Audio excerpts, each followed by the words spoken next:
അതെ, സമയം എത്രയായി? ആഹാ, ഉറക്കം തൂങ്ങുവാ. ഞാനിവിടെ ക്ലബ് FM-ലെ ലവ് ബൈറ്റ്സിലിരിക്കണില്ലേ. 11 മണി കഴിഞ്ഞിട്ടേ ഉള്ളെന്ന്. ഇപ്പൊ ഉറങ്ങല്ലേ? നേരത്തെ നമ്മൾ എവിടെയാ പറഞ്ഞു നിർത്തിയേ? ഈ അപ്രീഷിയേറ്റ് ചെയ്യുമ്പോൾ ആൺകുട്ടികൾക്കും പെൺകുട്ടികൾക്കും ഒരുപോലെ തന്നെ തെറ്റിദ്ധാരണ വരുന്ന ചില കാര്യങ്ങളുണ്ട്. ഞങ്ങൾ പെൺകുട്ടികളെക്കുറിച്ച് നിങ്ങൾ ആൺകുട്ടികൾ എന്താ ചിന്തിക്കുന്നതെന്ന് പറയട്ടെ. നിങ്ങൾ എപ്പോഴും പറയാറുണ്ട്, ഞങ്ങൾ ഇമോഷണലാണ്, ചെറിയ ചെറിയ കാര്യത്തിന് ഞങ്ങൾ റിയാക്ട് ചെയ്യും, ശ്രദ്ധ കിട്ടാൻ വേണ്ടി ശ്രമിച്ചുകൊണ്ടിരിക്കുമെന്ന്. ഞാനൊരു പെണ്ണല്ലേ, സത്യമാ, ഞങ്ങൾ ഇമോഷണലാ, കുറച്ച് ശ്രദ്ധ കിട്ടാനായിട്ട് ശ്രമിക്കാറുമുണ്ട്. എന്നാൽ നിങ്ങൾ മനസ്സിലാക്കാത്ത ഒരു കാര്യം പറയട്ടെ.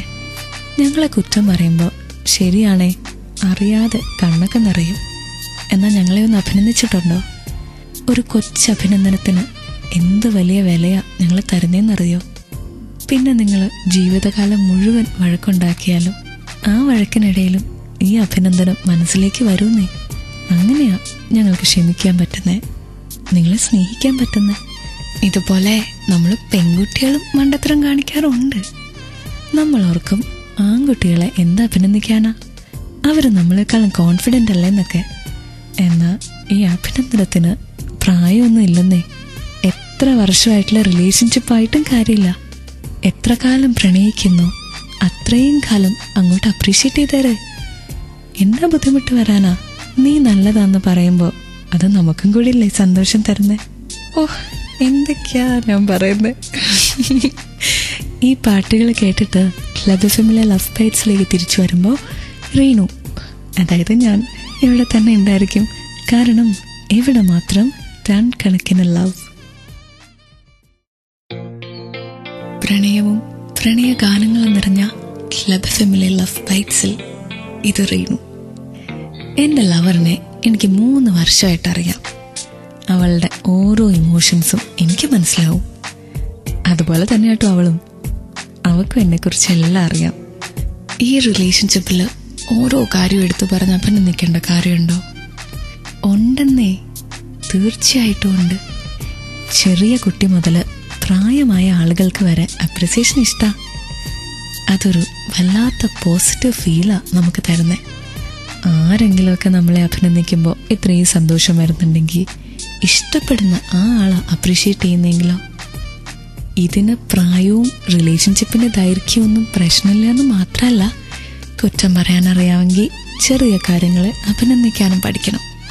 വേറെ ആർക്കും വേണ്ടിയല്ല, നമുക്ക് വേണ്ടിയല്ലേ, നമ്മളെ ഇഷ്ടപ്പെടുന്ന ആ ആൾക്ക് വേണ്ടിയല്ലേ.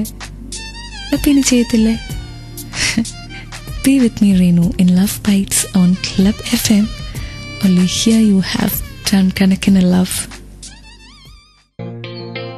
I love you, Baiju. എന്ന് ക്ലബ് FM-ലെ ലവ് ബൈറ്റ്സിലേക്ക് റീനുവിന് ഒരു മെസ്സേജ് വന്നിട്ടുണ്ട്. കാവ്യ പറഞ്ഞിരിക്കുന്ന എന്താണെന്നറിയോ? Krishna, I love you so much. അവന് വേണ്ടി ഒരു പാട്ട് വേണം. കണ്ണനാണെങ്കിൽ എൻ്റെ പ്രിയപ്പെട്ട ജീനയ്ക്ക് വേണ്ടിയിട്ട് ഒരു പാട്ട് ചോദിച്ചിരിക്കുന്നു. അവളെ എനിക്ക് ജീവന് തുല്യം സ്നേഹമാണെന്നാണ് പറഞ്ഞിരിക്കുന്നത്. അനു ചോദിച്ചിരിക്കുന്നത് എൻ്റെ കിച്ചുവേട്ടന് വേണ്ടിയിട്ട് ഒരു സ്വീറ്റ് റൊമാൻറ്റിക് ട്രാക്ക് വെച്ച് തരുമെന്ന്. തരുന്നേ. പിന്നെ ഇച്ചിരി സങ്കടമുള്ള ഒരു മെസ്സേജാണ്, പേര് പറഞ്ഞിട്ടില്ല. എൻ്റെ ഉണ്ണിയേട്ടന് വേണ്ടിയിട്ട് ഒരു പാട്ട് വെച്ച് തരുമെന്ന്. മറക്കാൻ ഒരുപാട് ശ്രമിക്കുന്നുണ്ട്, എന്ന് സാധിക്കുന്നില്ല എന്നാണ് പറയുന്നത്. ഇങ്ങനത്തെ മെസ്സേജസ് കണ്ടാൽ എനിക്കും സങ്കടം വരും. പ്രണയിക്കുന്ന എല്ലാവർക്കും ഒന്നായിക്കൂടെ? ഇതുപോലെ ഒരു പാട്ട് ആർക്കെങ്കിലും ഡെഡിക്കേറ്റ് ചെയ്യണം എന്നാൽ 56070 ഒരു മെസ്സേജ് അയച്ചോളൂ. ഫോമാറ്റ് ക്ലബ് FM സ്പേസ് നിങ്ങളുടെ